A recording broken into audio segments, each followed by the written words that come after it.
कड़कड़ाती ठंड में कांपती बुलबुल। बुलबुल अपने घोंसले में बैठी होती है, ठंड से कांप रही होती है। तभी उसकी माँ भोजन लेकर उसके पास आती है और बोलती है, क्या हुआ मेरी बुलबुल को, ऐसे क्यों कांप रही है? बुलबुल जवाब देते हुए बोलती है, माँ मुझे बहुत ठंड लग रही है और हमारा घोंसला भी टूटा हुआ है। हमें कुछ करना चाहिए, वरना हम तो इस कड़कड़ाती ठंड में मर ही जाएंगे। बुलबुल की माँ बोलती है, तो चिंता मत कर बुलबुल, मैं जल्दी ही तेरे लिए नया घोंसला बना दूंगी, तब तुझे ठंड नहीं लगेगी। माँ घोंसला तो बनाना ही पड़ेगा, लेकिन उसके साथ ही हमें अपनी ठंड को दूर करने के लिए कुछ और भी करना पड़ेगा। बुलबुल की माँ बोलती है, उसके लिए हम क्या कर सकते हैं? बुलबुल मुस्कुराते हुए बोलती है, हम एक कंबल का इंतजाम कर लेते हैं, इससे हमारी ठंड दूर हो जाएगी। बुलबुल की माँ ये बात सुनकर बहुत खुश हो जाती है। तभी बंदर सूट बूट पहने, सर पर टोपी लगाए उनके पास आता है और बोलता है, बताओ बहना, कैसा लग रहा हूँ मैं? बुलबुल हंसते हुए बोलती है, बिल्कुल जोकर लग रहे हैं। वैसे तुम हो कौन? बंदर अपनी टोपी निकालकर बोलता है, तुमने मुझे पहचाना नहीं, मैं तुम्हारा मामा हूँ। बुलबुल बोलती है, अरे मामा तुम हो? मैं तो आपको बिल्कुल ही पहचान नहीं पाई। ये सूट बूट कहाँ से चोरी कर लाए हो? बंदर बोलता है, अच्छा तो मैं तुम्हें चोर दिखाई देता हूँ कि जो मैं चोरी करके लाऊंगा? ये तो मैं उठा कर लाया हूँ सबके सामने से। बुलबुल बोलती है, मुझे कुछ समझ नहीं आया, आप क्या कह रहे हैं? बुलबुल के पूछने पर बंदर उसे पूरी कहानी सुनाता है। जब मैं सुबह मंदिर दर्शन करने के लिए गया तो मैंने देखा एक आदमी ये सूट अपने बगल में रखे कुछ खा रहा था। मैंने मौका देखकर उसकी कपड़ों की थैली उठाई और वहाँ से भाग आया। बंदर की बात सुनकर बुलबुल की माँ बोलती है, ये तो वही बात हो गई भैया जो बुलबुल ने बोला कि आप चोरी करके लाए हो ये सामान।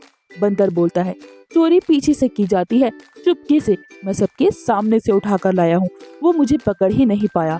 तभी बुलबुल बोलती है, चलो अच्छी बात है, किसी को तो ठंड से आराम मिलेगा, हम यहाँ ठंड में मर रहे हैं, हमारे पास एक कंबल तक नहीं है और आप सूट बूट में घूम रहे हैं, यही प्यार है आपका आपकी बहन के लिए। बंदर बोलता है, तुम ऐसे मत बोलो, बताओ तुम्हें क्या चाहिए, मैं अभी तुम्हारे लिए ले आऊंगा। बुलबुल मुस्कुराते हुए बोलती है, मामा जी मैं तो मजाक कर रही थी, हम अपनी ठंड का इंतजाम खुद कर लेंगे, वैसे आप अच्छे लग रहे हो सूट बूट में।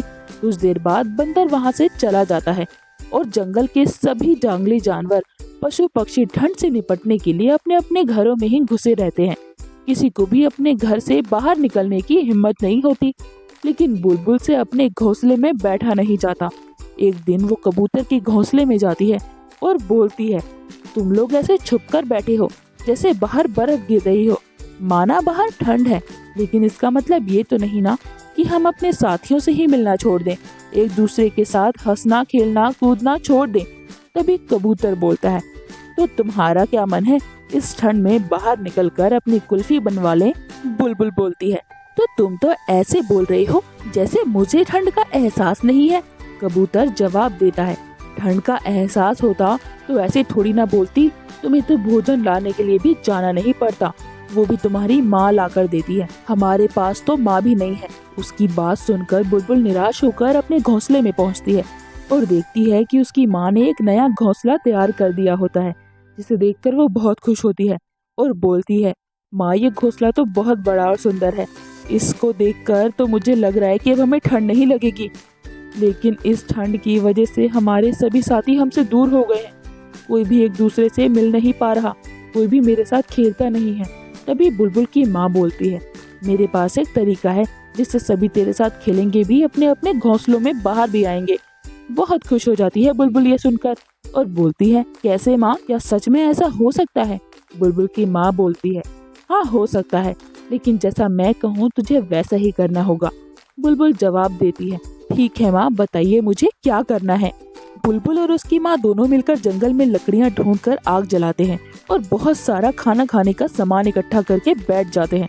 दोनों एक दूसरे से बात करने लगती हैं। धीरे धीरे उनके सभी साथी आग को देखकर उनके पास चले आते हैं और कड़कड़ाती ठंड में आग की गर्माहट पाकर सभी वहाँ झुंड लगाकर बैठ जाते हैं और एक साथ खेलना शुरू कर देते हैं। इस तरह से बुलबुल ठंड पर भी जीत पा लेती है और उसे अपनों का साथ भी मिल जाता है। इस कहानी से हमें ये सीख मिलती है कि काम कोई भी हो, अगर उसे दिल से करने की ठान ली जाए तो उस काम को करने से कोई नहीं रोक सकता। अगर आपको हमारी ये वीडियो पसंद आई हो तो वीडियो को लाइक और चैनल को सब्सक्राइब करना ना भूलें। जल्दी ही मिलते हैं हम एक नई वीडियो और एक नई सीख के साथ।